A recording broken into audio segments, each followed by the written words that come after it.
Eu demorei meses para escrever isso aqui. Talvez porque me senti invadindo um lugar onde o silêncio já dizia tudo. Talvez porque mesmo hoje, só de lembrar o que eu vi e ouvi naquele prédio, me dá um peso no peito que não consigo explicar. Não é medo, é algo pior. É uma espécie de vergonha, misturada com desconforto e uma presença que... eu sei que não estava só na minha cabeça. Eu estive no Hospital Colônia de Barbacena em novembro do ano passado, numa visita guiada pelo memorial. Era parte de uma série de matérias que eu estava produzindo sobre lugares históricos ligados a violações de direitos humanos. Eu já tinha passado por presídios desativados, arquivos do antigo DOPS, mas nada me preparou para o que eu vi ali. Quem conhece minimamente a história do Colônia sabe do que eu estou falando. Aquele lugar abrigou por décadas milhares de pessoas que foram jogadas lá por qualquer motivo. Gravidez fora do casamento, pobreza, timidez, problemas familiares, até por desafiar o marido. Estima-se que mais de 60 mil pessoas tenham morrido ali. 60 mil! É mais que a população de muita cidade. O que talvez nem todo mundo saiba é que o Colônia virou memorial em 2011, depois de anos fechado. Uma tentativa de fazer o país encarar os próprios fantasmas, eu acho. Mas o problema é que nem todos os fantasmas ficaram no passado. O prédio principal é branco por fora e até bem cuidado, mas basta você entrar que sente a mudança de ar. Não falo da temperatura, falo da densidade. É como se o lugar te engolisse, como se as paredes carregassem algo. E carregam mesmo. Logo no início da visita, a guia explicou que a ala feminina era a mais sensível. Foi lá que se concentraram a maior parte das mortes por desnutrição, negligência e maus tratos. Evitem se afastar do grupo, ela disse.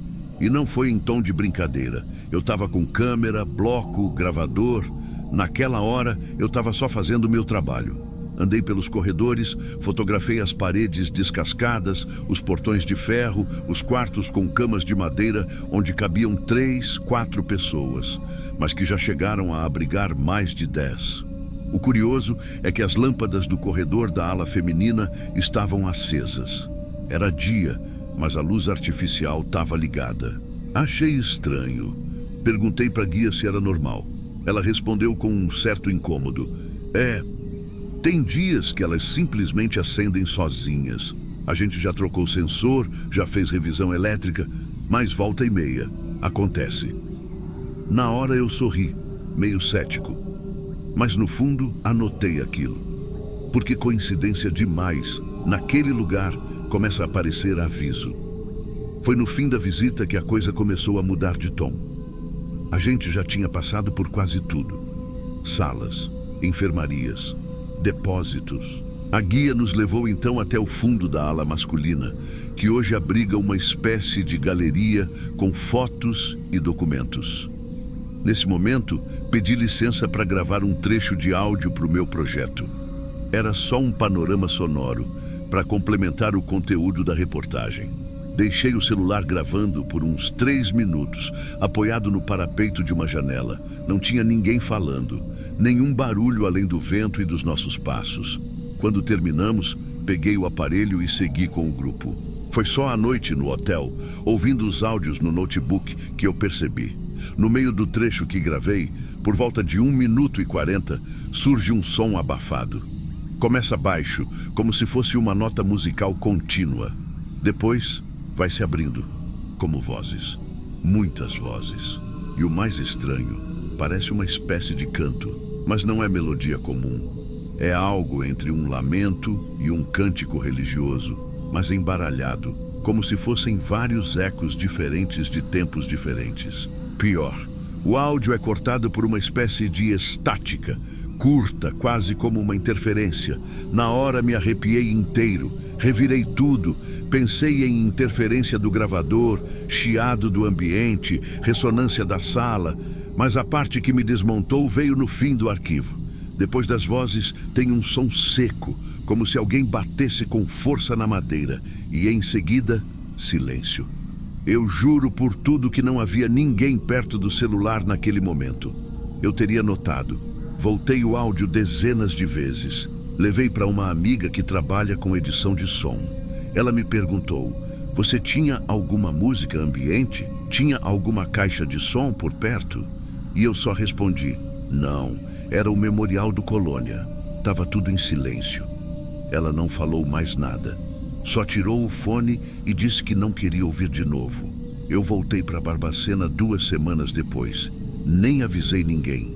Peguei o primeiro ônibus de Belo Horizonte e fui direto para o memorial.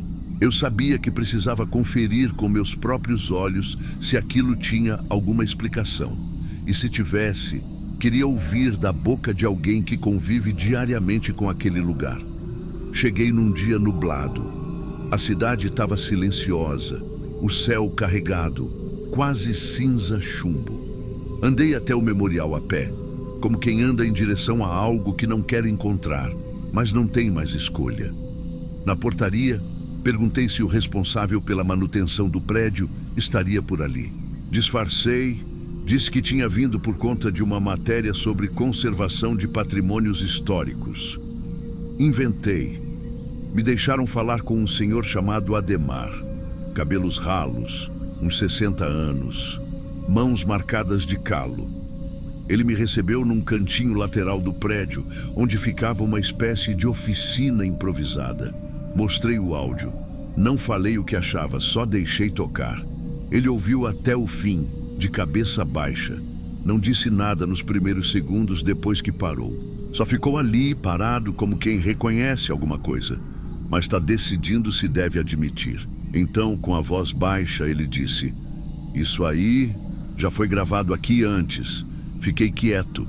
Ele continuou: foi em 2018. Estava com uma equipe de TV aqui. Vieram fazer uma matéria sobre o livro O Holocausto Brasileiro. Gravaram uns trechos para complementar a reportagem. Mas teve uma hora que eles deixaram uma câmera ligada na capela sozinha, só para pegar umas imagens de ambiente. E depois disseram que captaram uma coisa muito parecida com isso aí. Cânticos, vozes, tipo oração, mas sem ninguém no prédio. Perguntei se existia registro disso. Ele balançou a cabeça, hesitando. Eles não divulgaram, nem colocaram na matéria. Acho que preferiram fingir que foi interferência, mas eu vi a cara deles. O cinegrafista passou mal. A jornalista nunca mais voltou. Tentei insistir, mas ele fez um gesto com a mão, pedindo silêncio.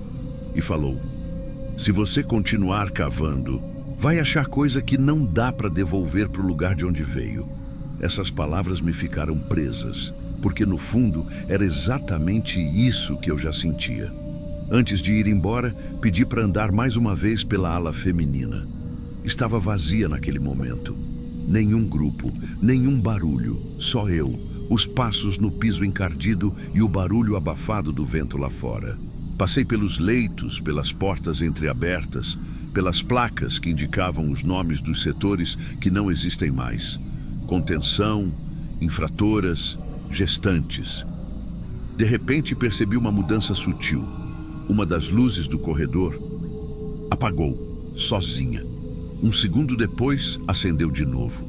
Era a mesma lâmpada que tinha me chamado a atenção na primeira visita. Parei, fiquei ali, só observando. Me forcei a ficar, como se eu precisasse ver até onde aquilo ia. Mais à frente, escutei um estalo, como de madeira rangendo. Quarto do canto, fui até lá. A porta estava entreaberta, entrei devagar. Tentei não fazer barulho. O ambiente tinha cheiro de papel úmido e coisa antiga. A janela dava para uma área interna onde, segundo a guia, ficava o pátio de isolamento. Foi ali, parado naquele quarto, que eu ouvi de novo. Não pelo celular, não por gravação. Eu ouvi com meus próprios ouvidos. Era como se alguém estivesse murmurando. Palavras indecifráveis, repetidas num ritmo lento, arrastado. Não parecia vindo de fora. Vinha dali, do quarto, ou de baixo, ou de dentro. A sensação era de que eu estava sendo observado, mas não por alguém parado. Era como se algo circulasse pelo cômodo, andando ao meu redor, do lado de dentro das paredes. Não aguentei. Saí. Sem correr, mas com pressa. Sem olhar para trás, mas sentindo que se eu olhasse, talvez não esquecesse mais do que veria.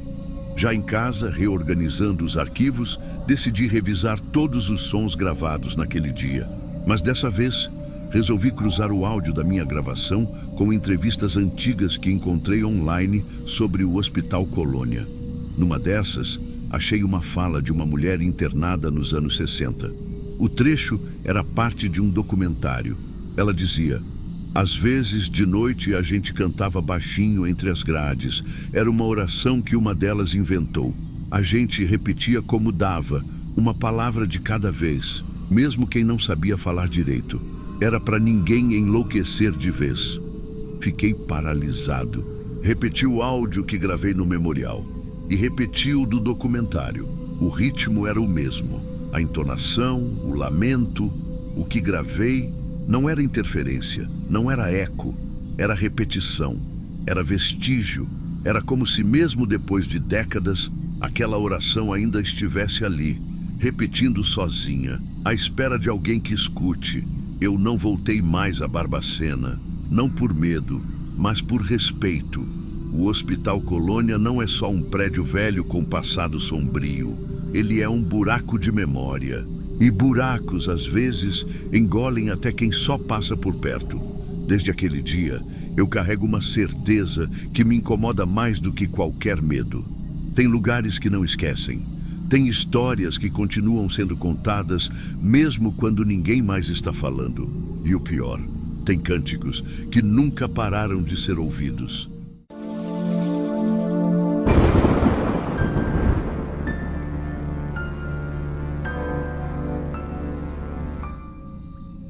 Eu cheguei em Sabará numa tarde úmida, com aquele céu que não decide se abre ou desaba.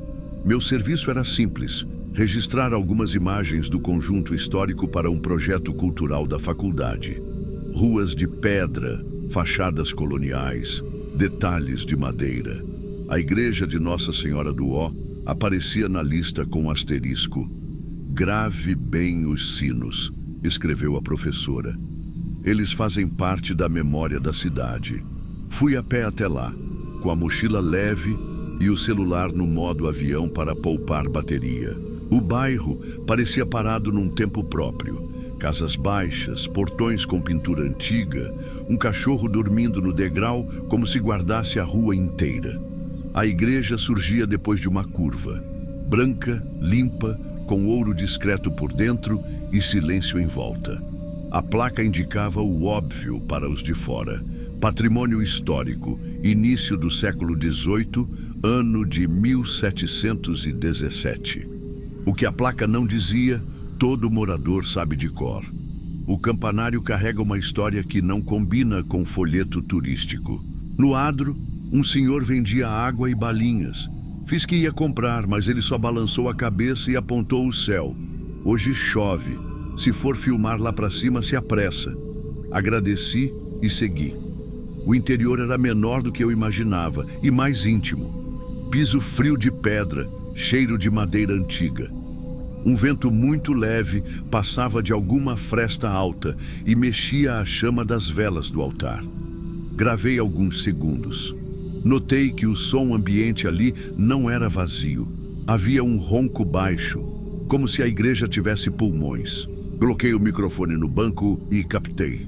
O áudio retornou com pequenos estalos do madeirame e um sussurro de vento que parecia líquido. O acesso ao campanário estava fechado, mas a porta era só de esforço. Dei um toque com os nós dos dedos e ouvi a trava mexer. Não precisei inventar pretexto para subir. Bastou um impulso no ombro e um pedido silencioso aos santos. A escada de degraus gastos subia em caracol estreito. A pedra conservava a umidade da manhã e devolvia um frio de mina. Com cada passo, barulhos que não saíam da minha pisada ecoavam num tempo próprio. Um toco leve, uma vibração metálica, um trinado tímido lá no alto. O sino. Uma lembrança me acompanhou sem convite. Em casa, quando era pequeno, ouvi de uma tia: "Não mexe com o sino da Ó, que ali a corda não depende de mão viva." A infância arquiva essas frases numa gaveta que só abre quando a gente põe o pé no lugar exato. A gaveta abriu no segundo lance da escada. Pare no meio do caminho e você vai entender. O campanário em Sabará segura o ar. É como se o vento chegasse ali, tirasse o chapéu e ficasse de costas para a porta. Subi mais um pouco, virei o último patamar e vi as cúpulas emoldurando o céu fechado. O sino, escuro e lustroso de tempo, estava parado. O badalo, quieto, a corda enrolada como quem tira férias num domingo. E ainda assim, havia um ruído curto, quase um pigarro metálico. Filmei de vários ângulos, fiz close na inscrição gasta, peguei o miolo do bronze, registrei o palanque de madeira que segura a estrutura. Nada se mexeu. Desci com a sensação de que tinha cumprido meu papel. No adro, o mesmo senhor guardava as balinhas numa caixa. O vento mudou de lado, trazendo cheiro de terra molhada antes da primeira gota. "O senhor mora por aqui?" perguntei. "Desde que me entendo por gente." "O senhor já ouviu," procurei uma palavra neutra, "o sino tocar sem ninguém?"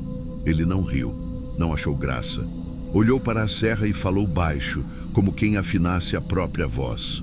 "Em noite de chuva, quando bate o primeiro raio, ele lembra do trabalho."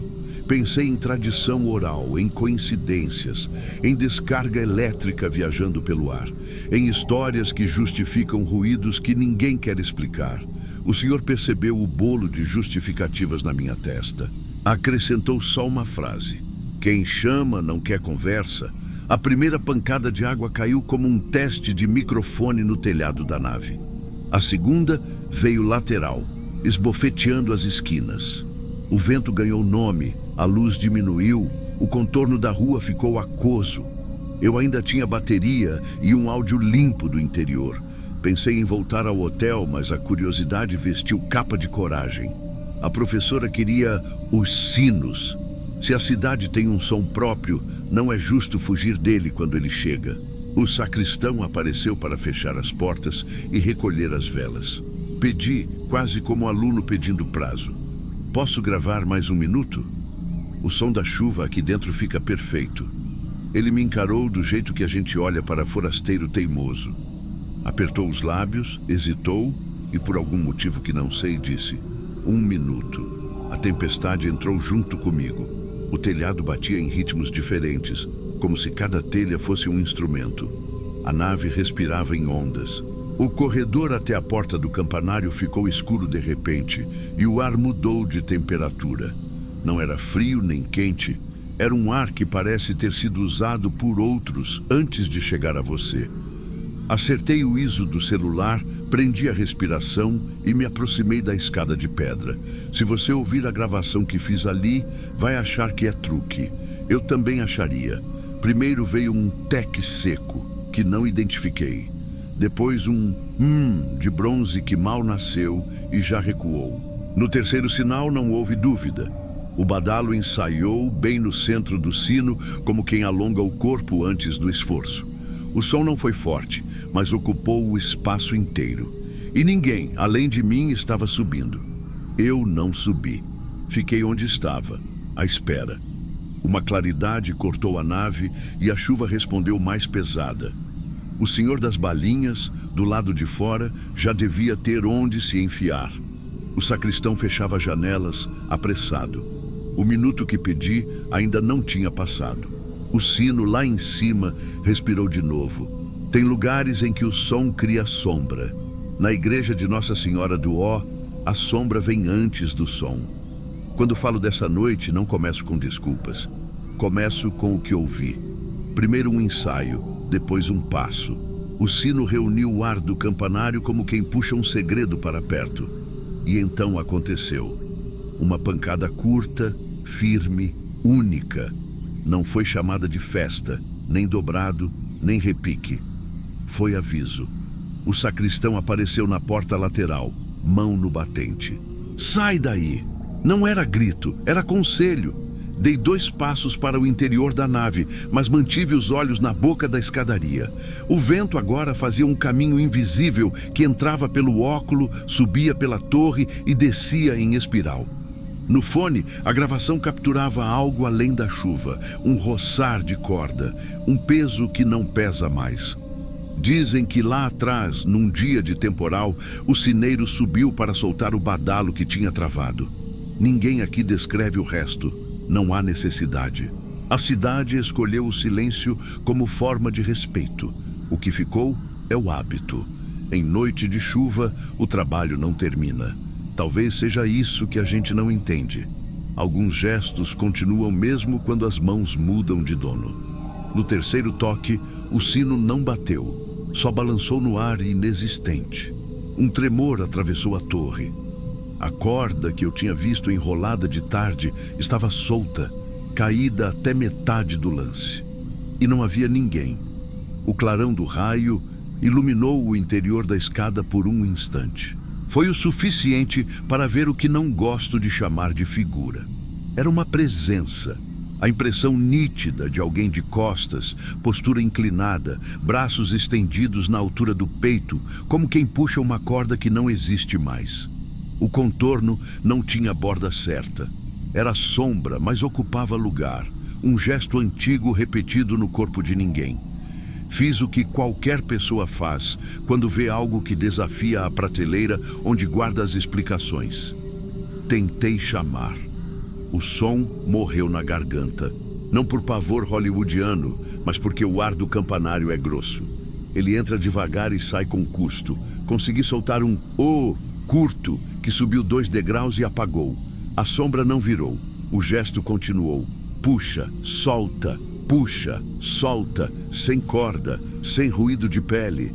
Só a coreografia de quem trabalhou ali a vida inteira e não sabe fazer diferente quando o céu pesa. Eu não sei dizer quanto tempo durou. A chuva batia, o vento arranhava. O sacristão fechava o que dava para fechar e sussurrava orações que eu não entendia. Em algum ponto, o sino finalmente falou. O som não foi estrondoso, foi correto. Um golpe cheio, redondo, daqueles que se espalham pela cidade e entram nas casas sem pedir licença. Minha gravação registrou a vibração por longos segundos. E, mesmo quem não acredita, em Sabará, para ouvir, porque não toca assim por qualquer coisa. A sombra parou de puxar.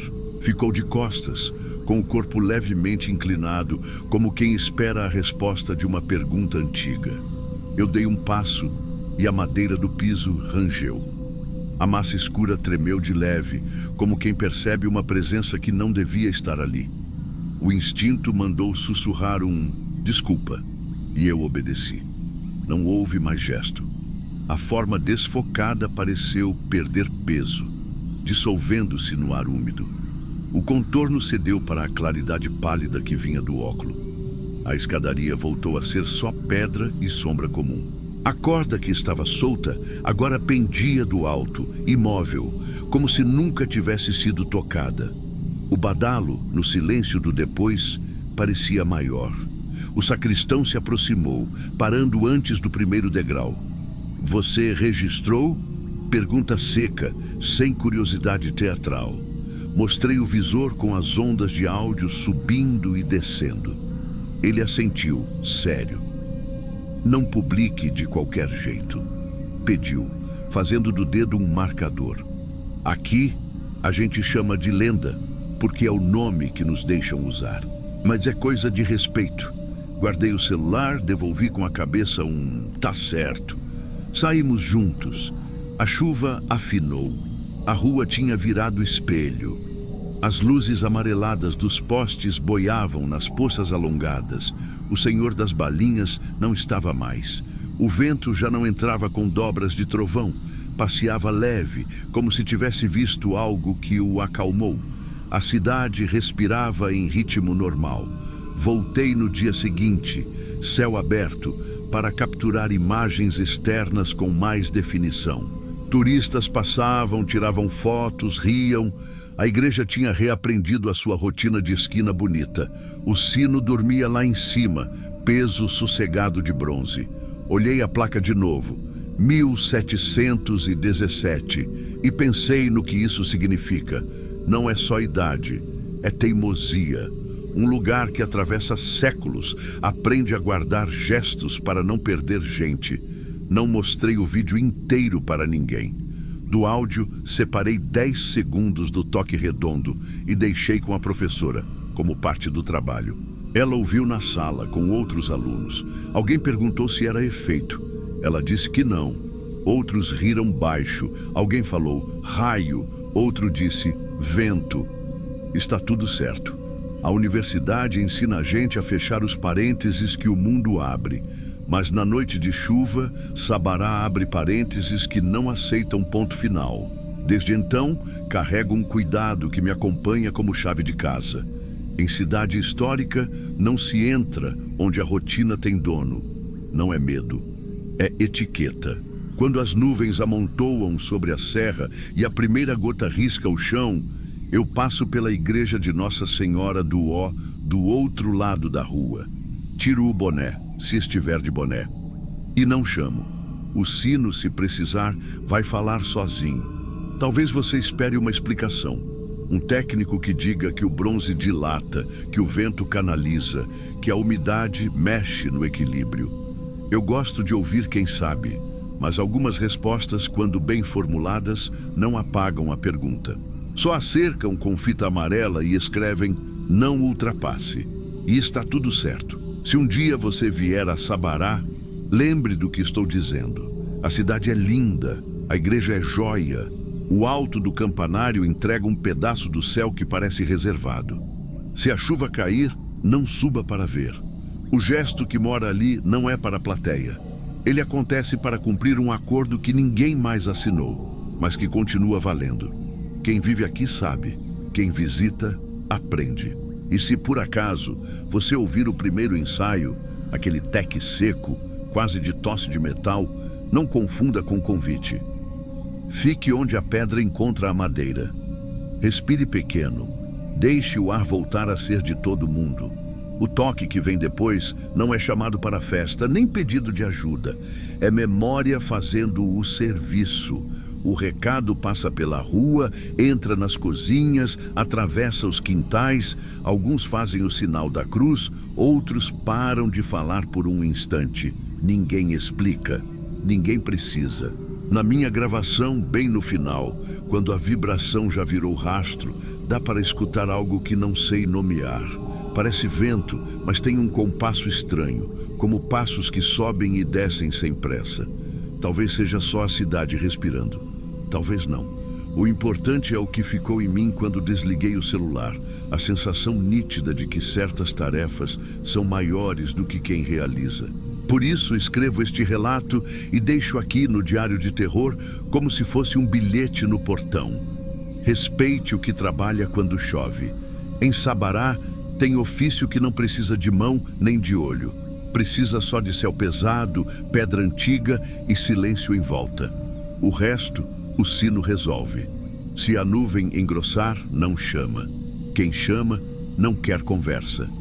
E quem responde, não precisa ser visto.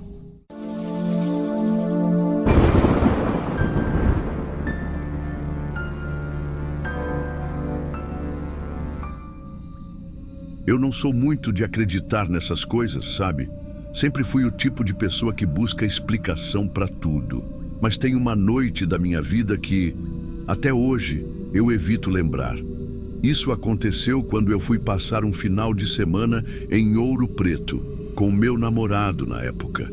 A gente estava junto fazia pouco tempo e ele me chamou para conhecer a cidade.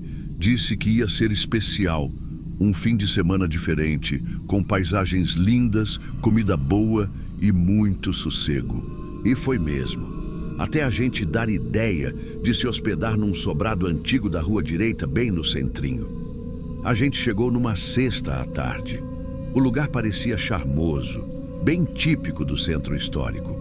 Aqueles casarões coloniais com janelão de madeira, sacada de ferro, parede grossa e uma placa pendurada dizendo que era uma hospedagem familiar. Por fora, era bonito. Por dentro, sei lá. Tinha aquele cheiro de madeira antiga, encanamento velho, tipo umidade misturada com verniz. Tudo rangia. Escada, piso, janela. E o silêncio ali dentro era o tipo de silêncio que pesa, sabe? Que parece que tem alguma coisa ouvindo.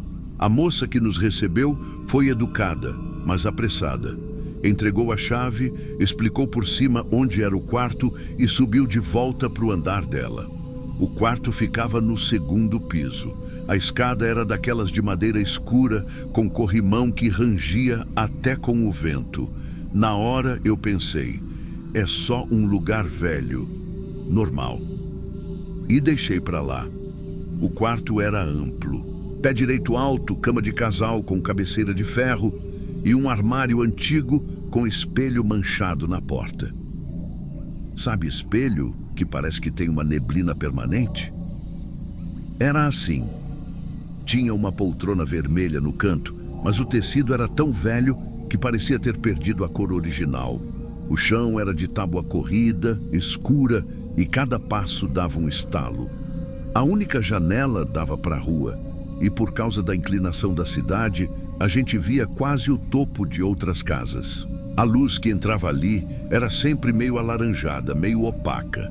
Na primeira noite, a gente saiu para jantar, passeou, tirou umas fotos da igreja iluminada, voltou por volta das 10. Tudo normal. Foi na hora de dormir que começaram os barulhos. Era por volta de 2 da manhã. Eu acordei com um som estranho, tipo arrasto.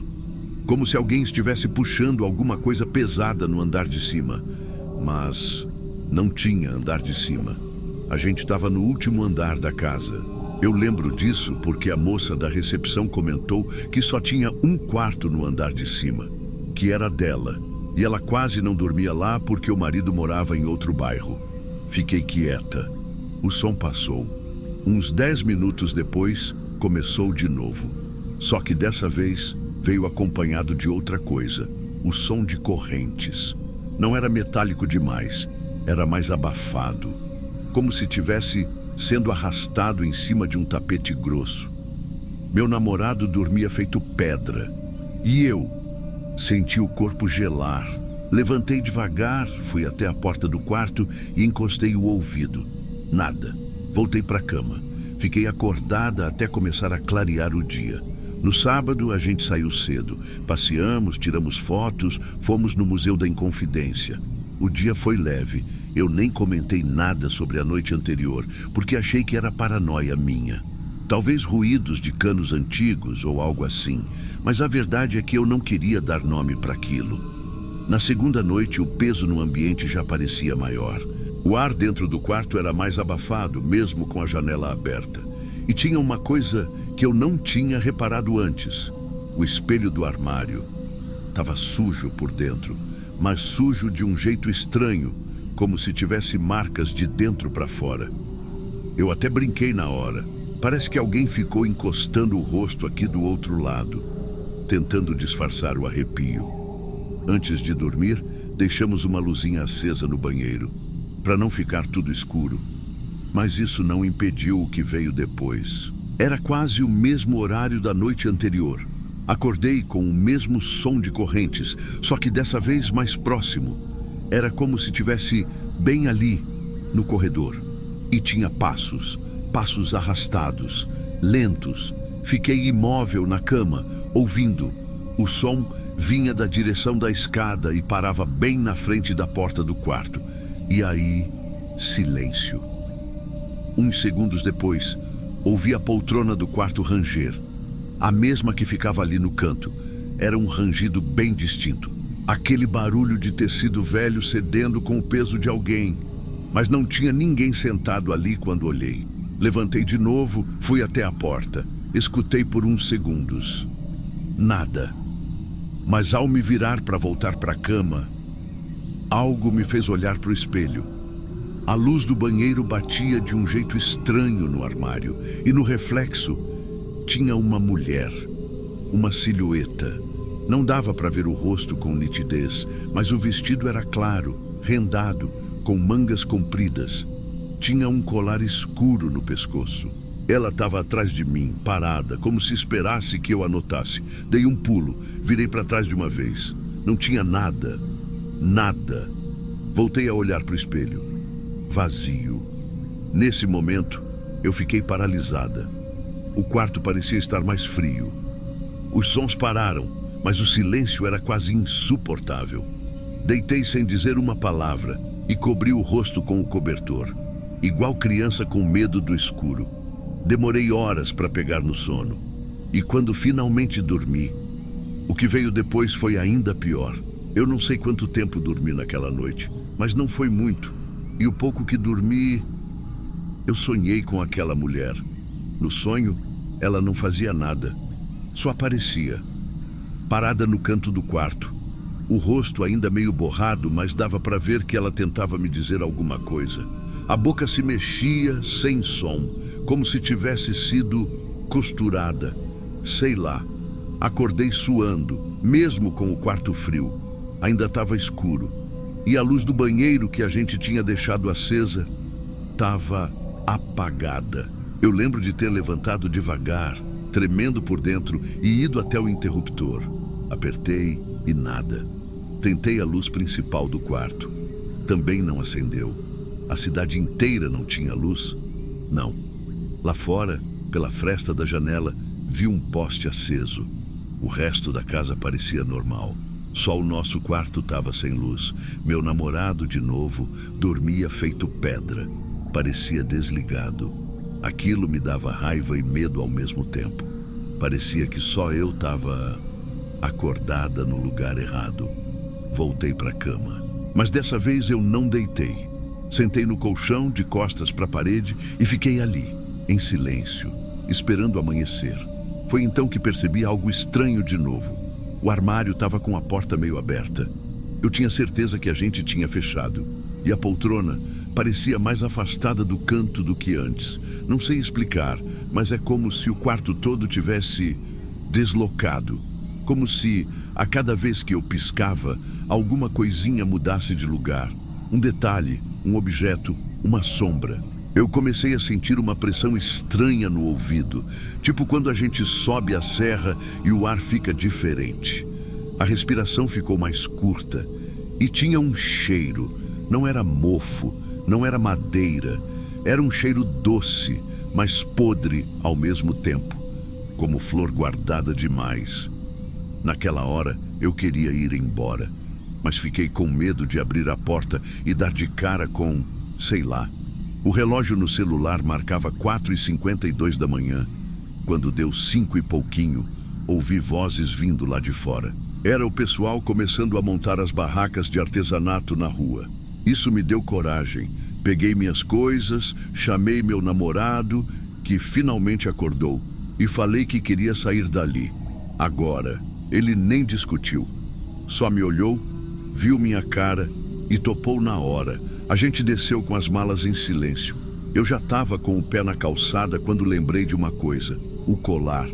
Na noite anterior, quando eu vi a figura refletida no espelho, eu mencionei o colar. Era um colar escuro, de contas grossas, tipo aqueles bem antigos usados em retrato antigo de família rica. Pois bem, na hora de devolver a chave na recepção, a dona da casa desceu. Ela parecia mais aberta, até simpática. Acho que percebeu que a gente não tinha dormido direito. E aí, no meio da conversa, eu bati o olho no quadro da parede, atrás do balcão. Um retrato em preto e branco, desbotado, de uma mulher sentada em frente ao casarão. Vestido claro, renda nas mangas e o mesmo colar. O mesmo. Na hora, eu congelei. Perguntei quem era. A mulher riu e disse: "Ah, essa é minha bisavó. Foi ela que morou aqui no século retrasado. Dizem que era muito rígida, não gostava de visita nem de mudança. Morreu velha, trancada no quarto de cima, onde hoje é o depósito." Quarto de cima? Depósito? Mas a gente não estava no último andar? Perguntei isso. Ela respondeu como se fosse óbvio. Tem um sótão acima do andar de vocês, mas ele fica trancado.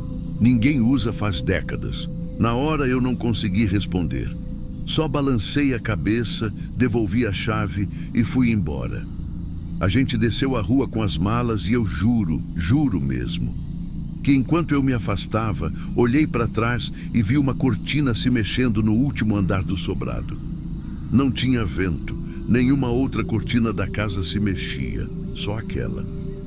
Desde esse dia, eu nunca mais dormi em lugar antigo. Pode ser bonito por fora, pode ter história, charme. Tanto faz. Porque depois daquela noite, eu entendi que algumas coisas do passado não querem ser esquecidas, e muito menos divididas com hóspedes.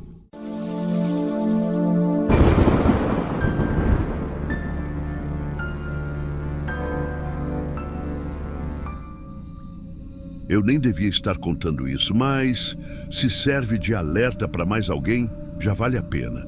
Faz uns 6 anos, eu estava descendo a Serra de Lavras umas 3 da manhã, depois de carregar uma carga em Varginha. O trecho é daqueles que todo caminhoneiro sabe que tem que passar com calma, luz baixa por causa da neblina, motor freando no embalo. Quem conhece a curva da Cruz já desacelera no automático. Não tem placa, mas tem respeito. É só ver o pau da cruz, todo torto, enfiado no barranco, que a gente sente na hora. Ali não se brinca. Falam que essa cruz foi colocada nos anos 80, depois que uma família inteira morreu ali. Nunca achei matéria disso, mas todo mundo da estrada repete a mesma coisa. Um casal e a filha pequena, carro capotado, a criança foi arremessada. Ninguém sobreviveu. E desde então, a cruz está lá. De madeira escura, comida de cupim, mas ninguém ousa tirar. Eu mesmo, nas primeiras vezes que passei, nem dei bola.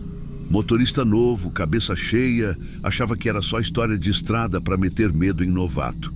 Só que depois daquela madrugada, não encaro mais aquilo como superstição. Eu vinha ouvindo o rádio baixinho, atento. O tempo fechou de um jeito estranho quando me aproximei da curva. Uma neblina muito mais densa do que o normal. Eu juro que a visibilidade caiu em segundos, como se alguém tivesse puxado uma cortina de fumaça. Foi aí que eu vi. No canto da estrada, bem perto da cruz, uma mulher com uma criança no colo, as duas de branco. A mulher estava parada só olhando, o rosto da menina encostado no ombro dela e o pano que cobria a cabeça da criança parecia molhado. As duas estavam quietas demais. Eu brequei na hora, pisca-alerta, farol baixo. Ainda pensei, 3 da manhã, mulher com criança no meio da serra? Algum carro bateu, ela deve ter conseguido sair. Abri a porta sem pensar. Mas o que me marcou não foi o susto. Foi a sensação. Aquele momento específico em que minha mão empurrou a porta do caminhão e o banco estalou com o meu movimento. E aí o silêncio. Elas não estavam mais lá. Não teve grito, não teve som de mato, nada. Só a cruz e a serra dormindo. Eu fiquei uns 5 minutos parado ali, olhando para a curva, tentando entender se tinha dormido, se estava delirando. Mas eu me lembro com todos os detalhes. E o pior, não foi isso. O pior ainda veio depois. Depois daquela madrugada, eu segui viagem. Não falei com ninguém, nem no rádio, nem em casa, nem com outros caminhoneiros no posto. Achei que eu podia ter confundido as coisas. Cansaço, sugestão, sei lá. Mas alguma coisa mudou. A primeira foi o peso, não o do caminhão, o meu. Eu comecei a ficar com um mal-estar toda vez que via a cruz de novo. Sabe aquele negócio de saber que tem algo ali que te viu? Eu não tinha feito nada de errado, não desrespeitei, nem buzinei, nem fiz piada, como alguns fazem. Mas eu parei, eu vi. E isso parece que já era o suficiente para me colocar na lista de quem carrega aquela lembrança. Na semana seguinte, passei de novo por ali. Mesmo horário, mais ou menos. Só que dessa vez, eu não olhei para o lado. Mas também não consegui fingir que não vi. Meu coração disparou do mesmo jeito. E por dentro, parecia que alguma coisa se mexia dentro da boleia, mesmo sem ninguém. Uma espécie de presença, sabe? como se tivesse alguém no banco do carona, respirando em silêncio, me acompanhando. Não tinha barulho, só aquela sensação. Cheguei em Lavras meio tonto, e foi só depois de estacionar que notei. O banco do carona estava úmido, não molhado, tipo chuva ou suor. Era úmido, gelado. E o cinto de segurança, o da frente, aquele que eu nunca uso, estava puxado para baixo. Como se alguém tivesse sentado ali e colocado. Foi aí que me deu um arrepio que veio da espinha até os dedos. Porque eu lembrei que na hora que parei naquela madrugada, a mulher estava com a criança no colo, exatamente no lado do carona. Eu jurei para mim mesmo que nunca mais ia parar ali. Mas o que me fez vir aqui contar isso foi o que aconteceu com um colega, o Valtinho, de Alfenas, parceiro de estrada, gente boa, piadista, o tipo que sempre ria dessas coisas. Uns 2 meses depois do meu susto, ele passou pela mesma serra. Me ligou de manhã contando, rindo, dizendo que buzinou para a cruz e gritou pela janela: "Ô dona da serra, vem dirigir no meu lugar então." No mesmo dia, escorregou na pista molhada. O caminhão não tombou, mas deslizou feio numa das curvas mais adiante e ele bateu de leve num barranco. Saiu ileso, só o susto e prejuízo na lataria. Mas ele mesmo disse depois em voz baixa que nunca mais faria piada. Nunca mais. Tem coisa que a gente sente, que não dá para explicar. Eu senti com ele. Quando encontrei o Valtinho no outro mês, no posto de São Gonçalo, ele estava diferente, mais calado, mais pálido. Disse que depois do acidente, toda vez que passa perto daquela cruz, o rádio do caminhão liga sozinho, só quando está sozinho. O rádio liga no último volume por 2 segundos e desliga, sempre no mesmo ponto da estrada, aquele da cruz. E tem mais. Teve uma vez, agora mais recente, que eu parei ali de novo. Não foi por escolha. O caminhão ferveu bem naquela região, faltando poucos metros para a cruz. Eram umas 4 da manhã, neblina pesada, farol praticamente inútil. Abri o capô, já tremendo mais de medo do que de frio. E no meio daquela fumaceira branca, vi outro farol vindo lá de trás. Um carro pequeno, novo. O cara parou atrás de mim, desceu rindo, jovem, boné virado para trás, música alta. "Que cruz é essa aí? Nunca vi isso." Ele falou gargalhando. Tentei não dar papo. Só agradeci pela carona até o próximo posto que ele ofereceu. Mas no caminho, ele fez pouco caso. Falou que era coisa de mineiro medroso, que essas crendices só pegam em quem acredita. 2 dias depois, me mandaram uma mensagem com print de jornal regional. Um carro tinha descido a serra direto, numa das curvas sem proteção. O modelo era o mesmo, e no horário era quase o mesmo também. Madrugada, pista molhada. O carro ficou pendurado numa ribanceira. Não passou disso, mas foi o bastante para me dar calafrio. Aquele cara não acreditava. A serra não liga, ela cobra. Hoje eu passo ali rezando baixo, mesmo se estiver sozinho, mesmo se estiver com sono, mesmo se estiver atrasado. Não é sobre acreditar, é sobre respeitar. Tem lugar que guarda coisa, tem lugar que lembra, tem lugar que responde. A cruz ainda está lá e, se um dia você passar por ela, não buze, não ria, não tente ser engraçado, porque se a mulher aparecer para você, ela não vai falar nada, ela só vai esperar você abrir a porta e quando você abrir, vai carregar essa lembrança para o resto da vida, igual eu.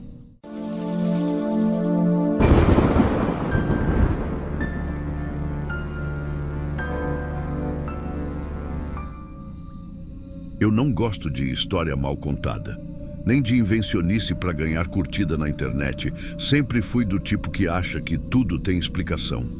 Tudo. Mas tem uma corrida que eu fiz ali em Belo Horizonte, que até hoje eu não sei encaixar na lógica. Isso aconteceu numa madrugada de quarta para quinta. Era por volta de 2 e pouco. Já estava encerrando o turno, cansado, só esperando tocar a última para ir embora. Eu costumo rodar até umas 2h30 no máximo, porque é o horário que o centro começa a esvaziar de vez e só sobra coisa estranha. E foi nesse limite que tocou. Ponto de partida, Avenida Afonso Pena, quase em frente ao Parque Municipal. Eu aceitei no impulso. Era uma corrida curta até a Lagoinha. Pensei, tranquilo, última do dia. Cheguei lá e já vi de longe. Tinha uma mulher em pé, sozinha, encostada numa daquelas placas antigas perto do ponto de ônibus.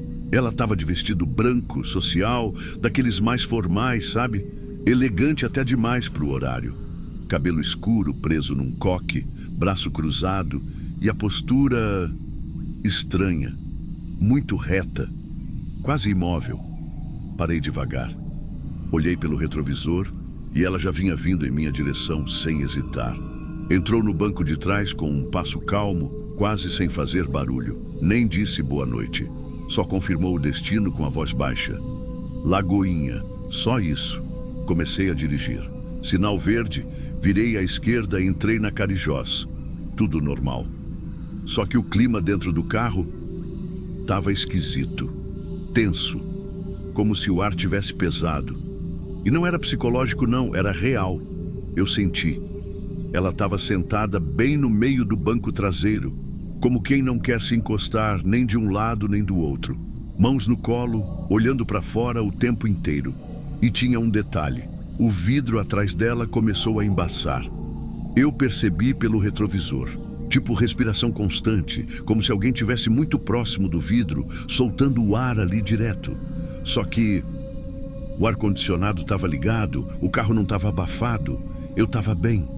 E o lado do vidro onde ela estava era o único embaçado. Só ali. O resto tudo limpo. Eu cheguei até a achar que ela podia estar com febre ou com a respiração muito forte. Mas estava tudo quieto. Faltando uns 2 quarteirões para chegar na Lagoinha, eu comentei. Já tá quase, tá? Nenhuma resposta. Nada. Nenhum olhar. Virei a cabeça um pouquinho, rápido, só para conferir se estava tudo certo. E juro, ela ainda estava lá, mas tinha virado o rosto para o outro lado da janela, como se não tivesse ouvido. Aquilo me gelou um pouco, mas segui. Já era, só mais um pouco. Quando estacionei na rua indicada, olhei pelo retrovisor de novo e não tinha mais ninguém no banco de trás. Ninguém. Eu travei, soltei o cinto devagar. Virei para trás. Nada. O banco vazio. O cinto que ela nem tinha puxado, ainda encostado no encosto. O vidro, embaçado ainda. E a porta, fechada. Nenhum som de porta abrindo, nenhum barulho de saída. Eu saí do carro, rodeei. Abri a porta de trás, olhei debaixo do banco. Nada. Nenhum sinal de que alguém tinha estado ali. Só o vidro embaçado. E o cheiro, um perfume muito leve, floral, doce, que não vinha de lugar nenhum. Permaneci ali, parado, uns bons segundos. O silêncio da rua contrastava com o turbilhão dentro da minha cabeça. Não fazia sentido. Eu fiquei uns minutos parado ali, com o motor desligado, os faróis apagados, escutando o silêncio da madrugada. A rua era estreita, meio úmida, com uma neblina fina que parecia ter subido do chão. Ninguém por perto. Fechei a porta de trás, voltei para o banco do motorista sem saber o que pensar. Abri o aplicativo para ver se tinha algum registro da corrida. Tinha. Nome, usuária. Foto, nenhuma. Telefone, não disponível. Corrida encerrada normalmente, valor lançado. Tudo certo. Tudo, menos o que tinha acabado de acontecer. Eu ia dar partida no carro quando vi uma coisa no banco de trás, na lateral, perto da porta. Um pequeno pano branco dobrado, tipo lenço ou parte de alguma roupa. Estava levemente úmido nas pontas. Peguei com 2 dedos, tentando entender o que era. Não tinha cheiro de nada, só um tecido leve, gelado ao toque. Nessa hora, o rádio do carro ligou sozinho. Volume baixo, mas o suficiente para me assustar. Eu nunca deixo ele ligado. A estação era daquelas antigas, AM, com chiado e uma música instrumental tocando. Piano, bem lento, aquele tipo de som que você escuta em filme velho. E eu nem uso AM, ninguém mais usa. Desliguei no susto. Apontei o controle para o rádio e desliguei de novo, dessa vez segurando firme o botão. O vidro de trás ainda estava embaçado, só o de trás. Os outros, limpos. Tive um impulso de pegar um pano para limpar, mas antes disso, dei mais uma olhada pelo retrovisor. Só por precaução, só para garantir. Foi quando vi, na lateral do vidro traseiro, do lado onde ela tinha sentado, tinha uma marca. Era como se algo tivesse sido pressionado contra o vidro. A forma de uma mão, quase imperceptível, mas estava ali. Uma marca mais clara no meio da umidade, com o formato certinho de dedos abertos, como se alguém tivesse encostado com força por dentro. Eu não pensei duas vezes. Liguei o carro e fui embora. Peguei a primeira avenida aberta e fui direto para casa. Só no dia seguinte que fui revisar o carro com calma. E mesmo assim, fiz tudo à luz do dia. O pano branco sumiu. Juro. Eu tinha deixado no porta-luvas, dobrado. Abri no outro dia, não estava mais lá. E o vidro, ainda embaçado naquela parte, mesmo com o carro no sol. Como se tivesse algo impregnado. Uns 3 dias depois, conversando com outro motorista numa fila de embarque, soltei por alto o que tinha acontecido. Ele me olhou com uma cara estranha e perguntou: "Foi na Afonso Pena, né? De vestido branco." Ele não precisou dizer mais nada. Outros já viram, outros já viveram. Só não falam muito. Ninguém quer parecer louco. Mas todo mundo que roda de madrugada ali pelo centro tem uma história parecida engasgada na garganta. Tem gente que diz que é uma mulher que sofreu um acidente ali nos anos 80, tentando atravessar para pegar um táxi. Outros falam que é alguém que desapareceu e nunca encontraram. Já ouvi até quem diga que ela só aparece quando quer que alguma coisa seja contada. Eu não sei, de verdade. Não sei o que era, mas sei o que eu vi. E depois daquela madrugada, nunca mais aceitei corrida ali depois das 2 da manhã. Se tocar, eu cancelo. Simples assim. Tem coisa que não precisa explicação. Basta respeitar o horário, a rua e o banco de trás. E se você já rodou por Belo Horizonte de madrugada, me diz uma coisa. Você deixaria alguém entrar no banco de trás às 2 da manhã na Afonso Pena? Ou melhor, você teria coragem de olhar pelo retrovisor se sentisse o vidro começar a embaçar sozinho? Comenta aqui embaixo o que você teria feito no lugar do narrador. E se você também tem um relato estranho, real ou inexplicável, manda pra gente. Aqui no Diário de Terror, a sua história pode ser a próxima a assustar milhares de pessoas.